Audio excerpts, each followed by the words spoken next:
உலகை எழுப்பும் ஞாயிறு அங்கே குடியிருப்பான். அவன் ஆனை முகத்தனின் அடியவர் மனத்தில் ஒளியாய் வந்து கொலுவிருப்பான்.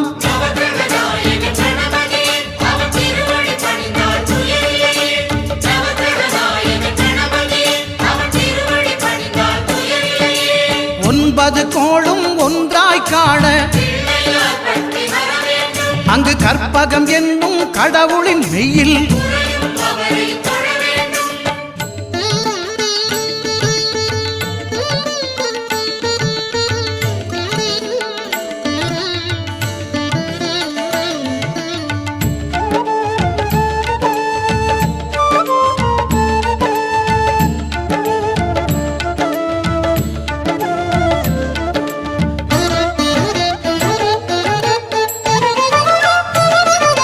திங்கள் பகவான் திருமுகம் காண